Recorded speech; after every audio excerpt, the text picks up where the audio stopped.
नमस्कार दोस्तों। पिछले टॉपिक में हमने कवर किया था आरओसी रेशियो क्या होता है और कैसे इसका यूज करके आप कंपनी की फंडामेंटल एनालिसिस कर सकते हैं। आज का जो हमारा टॉपिक है वो है डेप्ट टू इक्विटी रेशियो। तो इक्विटी मैं आपको पहले एक्सप्लेन कर चुका हूं और डेप्ट का मतलब होता है कर्जा। तो पहले हम समझते हैं एक नॉर्मल इंसान के पॉइंट ऑफ व्यू से कि कैसे ज्यादा कर्ज लेने से कोई इंसान बड़ी प्रॉब्लम में फंस सकता है। यहाँ पे आप देखेंगे कि एक फैमिली ए है और ये फैमिली बी है। तो दोनों ने एक जैसा घर खरीदा किसी एरिया में जिसकी वैल्यू थी 1 करोड़ रुपए। बट फर्क क्या था कि दोनों ने जो कर्ज लिया वो अलग अलग लिया। फैमिली ए ने क्या किया, 80 लाख रुपए अपनी सेविंग से यूज की और 20 लाख रुपए का कर्ज लिया। वहीं अगर फैमिली बी की बात करें तो फैमिली बी ने 20 लाख रुपए अपनी सेविंग से यूज की और 80 लाख रुपए का कर्ज लिया। तो दोनों का घर सेम है, वैल्यू एक जैसी है। बट अगर किसी भी वजह से कल से इनकी इनकम बंद हो जाए दोनों फैमिलियों की, तो कौन ज्यादा मुश्किल में पड़ेगा? तो क्लियर है कि फैमिली बी ज्यादा मुश्किल में पड़ेगी, क्योंकि उसके ऊपर लोन ज्यादा है और मंथली ईएमआई भी बड़ी होगी। स्टॉक मार्केट में भी कंपनियों के फंडामेंटल एनालिसिस में ये देखा जाता है, जिसको हम डेप्ट टू इक्विटी रेशियो से चेक कर सकते हैं। तो पहले समझते हैं कि डेप्ट टू इक्विटी रेशियो का फॉर्मूला क्या होता है और इसको सिंपल वे में कैसे समझा जाए। तो यहाँ पे आप देखेंगे कि तराजू के दो पलड़े हैं, ए और बी। तो डेप्ट टू इक्विटी रेशियो का जो फॉर्मूला होता है वो होता है टोटल डेप्ट, मतलब कंपनी के ऊपर जितना भी टोटल लोन है वो। इसमें हम कवर करते हैं आउटसाइड लोन्स, बॉन्ड्स के द्वारा लिए गए पैसे और किसी और तरह के बोरोइंग्स। तो टोटल डेप्ट को हम भाग करते हैं शेयर होल्डर्स की इक्विटी की वैल्यू से। तो यहाँ देखेंगे इक्विटी में हमने लिया है शेयर कैपिटल, किसी भी तरह के रिजर्व, और तीसरा रिटेन्ड अर्निंग जो कि प्रॉफिट एंड लॉस का बैलेंस बैलेंस शीट में ट्रांसफर होता है। तो इस तराजू में आप क्लियरली देखेंगे कि पलड़ा ए में टोटल डेप्ट लिए गए और बी में शेयर होल्डर्स की इक्विटी ली गई है। जितना पलड़ा बी भारी होगा उतना कंपनी के लिए अच्छा होगा, क्योंकि इसका मतलब ये है कि कंपनी अपने लोन को अपनी इक्विटी की वैल्यू से किसी भी टाइम पे रीपे कर सकती है।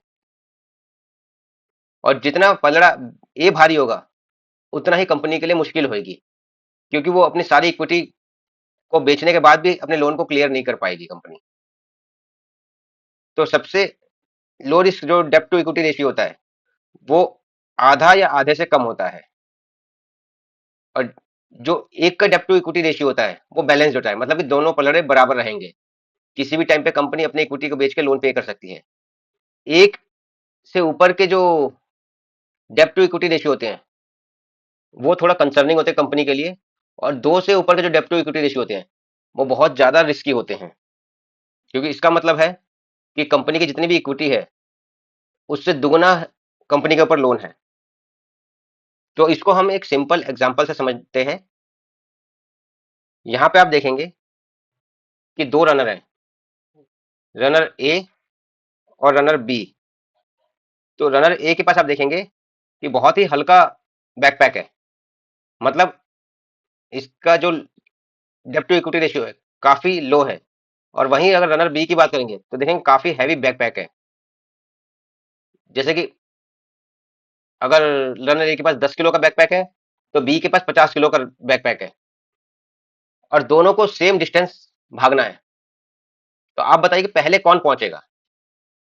डेफिनेटली रनर ए पहुंचेगा, क्योंकि इसका जो डेप्ट टू इक्विटी रेशियो है वो हाफ है, मैनेजेबल है, किसी भी टाइम एडजस्ट हो सकता है। वहीं अगर रनर बी की बात करें तो उसका डेप्ट टू इक्विटी रेशियो 3 का है। तो मतलब जितना उसका खुद का कैपेबिलिटी है उससे 3 गुना ज्यादा उसने डेप्ट टू इक्विटी रेशियो अपने पीठ पे लाद रखा है, जो कि काफी हैवी है। थोड़ी सी भी अगर इशू आएगा तो रनर बी कलेप्स कर जाएगा। तो इसीलिए कंपनी के ऊपर जितना कम डेप्ट हो उतना फंडामेंटली अच्छी कंपनी होती है, क्योंकि वो अपनी इक्विटी से डेप्ट को इजीली पे कर सकती है। बट दोस्तों यहाँ पे एक कॉन्ट्रडिक्शन है। कई लोग कहेंगे तो क्या कभी भी किसी कंपनी को अपना डेप्ट टू इक्विटी रेशियो एक से ज्यादा नहीं होना चाहिए? तो मैं ये नहीं कहता कि नहीं होना चाहिए, क्योंकि कभी कभी कंपनियां अपने बिजनेस को एक्सपेंड करने के लिए हैवी डेप्ट लेती हैं, जिसके बेसिस पे वो अपने फ्यूचर के जो रेवेन्यू है वो बढ़ा सकती हैं और अपने डेप्ट को इजीली पे कर सकती हैं। तो इस चीज को हम समझते हैं पहले। दोस्तों, एक चीज क्लियर है कि डेप्ट हमेशा बुरा नहीं होता। यहाँ आप देखिए, दो ब्रिज हैं, ब्रिज वन और ब्रिज टू, दोनों ने 100 करोड़ रुपए का लोन लिया। ब्रिज ए ने नई फैक्ट्री बनाई, टेक्नोलॉजीज को अपग्रेड किया, मार्केट को एक्सपेंड किया और नए रेवेन्यू एसेट्स क्रिएट किए, क्योंकि उसके पास ऑर्डर्स थे जिससे वो अपने लोन को फ्यूचर में इजीली रिपे कर सकती है। बट डेप्ट टू इक्विटी रेशियो टेम्परेली उसका हाई रहेगा। वहीं अगर ब्रिज बी की बात करें तो कंपनी ने 100 करोड़ का लोन लिया, मगर उसने अपने ऑपरेटिंग लॉसेस को कवर किए, पुराने लोन को रीपे किया नया लोन लेके, कोई एसेट क्रिएट नहीं की, बस उसने अपने साइकिल को चलाए रखा लोन के, कि लोन एक का बी को दिया, सॉरी, बी से लेके ए को दिया, सी से लेके बी को दिया, डी से लेके सी को दिया। तो दोनों का डेप्ट to equity ratio temporarily same है, बट सिचुएशन बिल्कुल अलग है। तो ये मत सोचिएगा कि हाई डेप्ट टू इक्विटी रेशियो में हमेशा कंपनी खराब होती है। मेन चीज होती है कि डेप्ट टू इक्विटी रेशियो हाई होने का रीजन क्या है, उसने पैसे को कहाँ यूज किया। तो ये चीज आप एनुअल रिपोर्ट्स में देख सकते हैं, क्योंकि कई कंपनियां क्लियरली मेंशन करती हैं कि उन्होंने फंड्स को कहाँ यूज किया। तो हम समझते हैं कि किस टाइप की कंपनियों का डेप्ट टू इक्विटी रेशियो हाई हो सकता है और किसका लो। तो यहाँ पे आप देखेंगे कि तीन टाइप की इंडस्ट्रीज दी गई हैं, जिसमें हम एनालाइज करेंगे कि किस टाइप की कंपनियों का डेप्ट टू इक्विटी रेशियो हाई या लो हो सकता है। क्योंकि कहीं भी कंपनी के फंडामेंटल एनालिसिस में कोई प्री डिफाइंड नंबर नहीं है कि कौन सा नंबर अच्छा हो सकता है और कौन सा बुरा हो सकता है।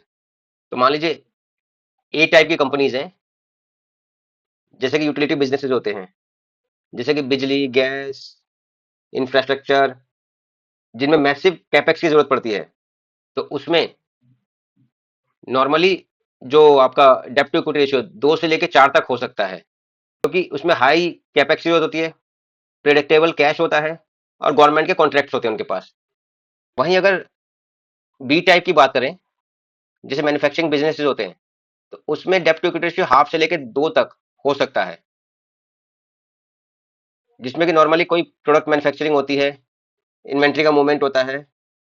तो इस केस में डेप्ट टू इक्विटी रेशियो आधे से लेकर 2 तक एक्सेप्टेबल है।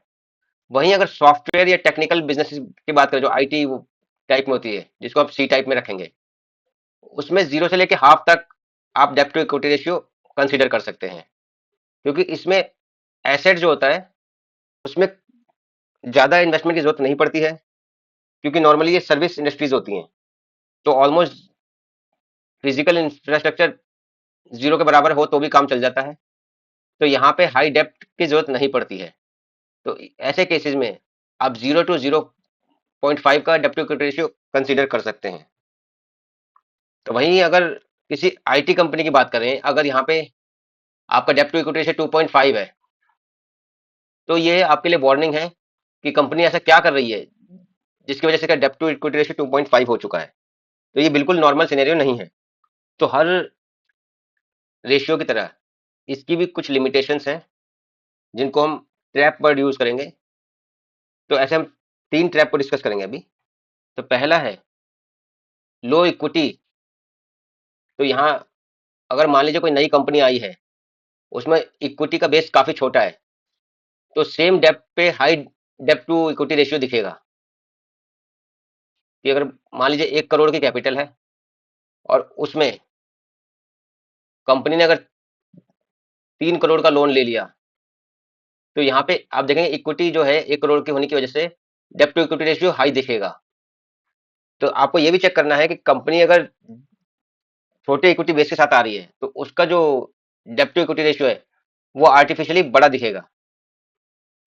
आपका जो दूसरा ट्रैप है वो है किसी एक साल में टेम्परेली बड़ा स्पाइक दिख सकता है डेप्ट टू इक्विटी रेशियो में।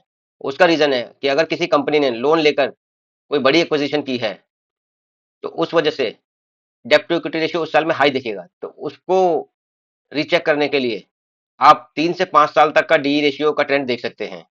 अगर मान लीजिए किसी कंपनी का साल एक का डेप्ट टू इक्विटी रेशियो 1 था, साल 2 का अगर 1.1 हो गया या फिर 0.9 हो गया, और तीसरे साल में अगर ये 3 हो जाता है, तो आप ये चेक करें कि ये तीसरे साल में 3 क्यों हुआ।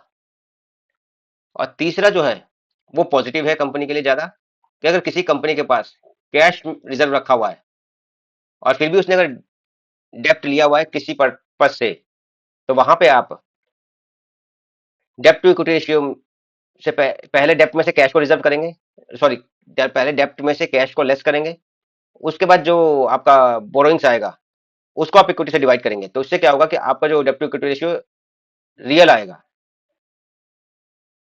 तो प्राइमा फेस जो आपका डेप्ट टू इक्विटी रेशियो होगा, मान लीजिए कि 2.5 है, बट कंपनी के पास 500 करोड़ रुपए का कैश रिजर्व रखा हुआ है, तो नेट में जो डेप्ट टू इक्विटी रेशियो आएगा वो बहुत कम आएगा, क्योंकि कंपनी किसी भी टाइम पे अपने डेप्ट को 500 करोड़ से पे कर सकती है। तो हमेशा आपको नेट डेप्ट टू इक्विटी रेशियो चेक करना चाहिए। तो हर रेशियो की तरह हम देखते हैं कि नए इन्वेस्टर्स को कौन से 3 पॉइंट हैं जो डेप्ट टू इक्विटी रेशियो में चेक करने चाहिए। पहला जो पॉइंट है वो है डेप्ट टू इक्विटी रेशियो का 3 से 5 साल का ट्रेंड चेक करना। उसमें हम देखेंगे कि स्टेबल है या कम होता जा रहा है, तो ये एक अच्छा सिग्नल है इन्वेस्टमेंट के लिए। दूसरा है इंटरेस्ट कवरेज रेशियो, जिसका मतलब होता है कि कंपनी अपने जो ईबीआईटी है, मतलब earning before interest and taxes, उससे अपने इंटरेस्ट को कितने टाइम्स पे कर सकती है। तो अगर वो 2x से ज्यादा आ रहा है तो इन्वेस्टमेंट के लिए अच्छा ऑप्शन है, और वहीं अगर वो रेशियो 1x आ रहा है तो आपको उस कंपनी में इन्वेस्टमेंट करने से पहले स्ट्रांगली रिव्यू करना चाहिए कि जो आपका इंटरेस्ट कवरेज रेशियो है वो इतना लो क्यों है। तो इंटरेस्ट कवरेज रेशियो जितना हाई होगा उतना इन्वेस्टमेंट के लिए अच्छा चांस है। इंटरेस्ट कवरेज रेशियो का मैं अलग से एक शॉर्ट वीडियो बना दूंगा जिससे आपको इजीली समझ में आ जाएगा। और तीसरा जो आपका चेक पॉइंट है वो है नेट कैश पोजीशन। जैसे मैंने अभी एक्सप्लेन किया कि अगर कंपनी के पास कैश रिजर्व पड़े हुए हैं तो डेप्ट टू इक्विटी रेशियो कंसीडर करते टाइम उसको भी देखना चाहिए कि कंपनी के पास कितना कैश है जिसमें से वो अपने बोरोइंग्स को इजीली पे कर सकती है। तो इससे क्या होगा कि डेप्ट टू इक्विटी रेशियो कंपनी का कम हो जाएगा। तो अगर ये तीनों पॉइंट आपके पॉजिटिव आते हैं तो आप किसी भी कंपनी में इन्वेस्टमेंट कर सकते हैं डेप्ट टू इक्विटी रेशियो के बेसिस पे। उसके अलावा भी आप उन रेशियो को जरूर चेक करें जो अभी तक मैंने अपने टॉपिक्स में कवर किया है। तो दोस्तों, कर्ज खुद कोई प्रॉब्लम नहीं है। कर्ज तब प्रॉब्लम बनता है किसी भी कंपनी के लिए जब बिजनेस उसका बोझ ना उठा पाए। कि मान लीजिए किसी कंपनी का 100 करोड़ रुपए का नेट प्रॉफिट है और उसमें से वो 60 या 70 करोड़ रुपए इंटरेस्ट पे कर रही है लोन की वजह से। तो आप ये देखिए कि 30-40 करोड़ में कंपनी अपने और खर्चों को कैसे मेंटेन करेगी। तो कहीं ना कहीं ये रेड फ्लैग सिग्नल है कि कंपनी फ्यूचर में सस्टेन नहीं कर पाएगी हाई लोन की वजह से। तो ये रीजन है कि किसी भी कंपनी में अगर ज्यादा लोन होगा तो वो कंपनी प्रॉब्लम में आ सकती है। इसी के साथ हम आज के टॉपिक को कंक्लूड करते हैं और हम मिलेंगे अपने अगले टॉपिक में, जो कि होगा प्रमोटर होल्डिंग्स और प्लेस्ड शेयर के ऊपर। तो अभी तक हम रेशियो कवर कर रहे थे कंपनी के फंडामेंटल एनालिसिस में। तो अब हम थोड़ा डिटेल में पढ़ेंगे कंपनी के जो प्रोमोटर्स की शेयर होल्डिंग होती है उसके बारे में, और उनके द्वारा जो शेयर प्लेस किए जाते हैं उनके बारे में, जो कि फंडामेंटल एनालिसिस का ही एक पार्ट है। तो मिलते हैं अगले मंडे को अपने नए टॉपिक के साथ। धन्यवाद। Please note that investments in security markets are subject to market risks, including the loss of principal. Read all the related documents carefully before investing. The information, charts, stocks, if any, referenced in this video are intended solely for illustrative and educational purposes only, and does not constitute any financial investment or trading advice. Past performance is not indicative of future results. Registration granted by SEBI and certification from NISM in no way guarantee performance of the intermediary or provide any assurance of return to investors. The content is based on personal opinion and market analysis. The content creator is not responsible for any financial losses or damages that may arise from the use of the information provided in this video.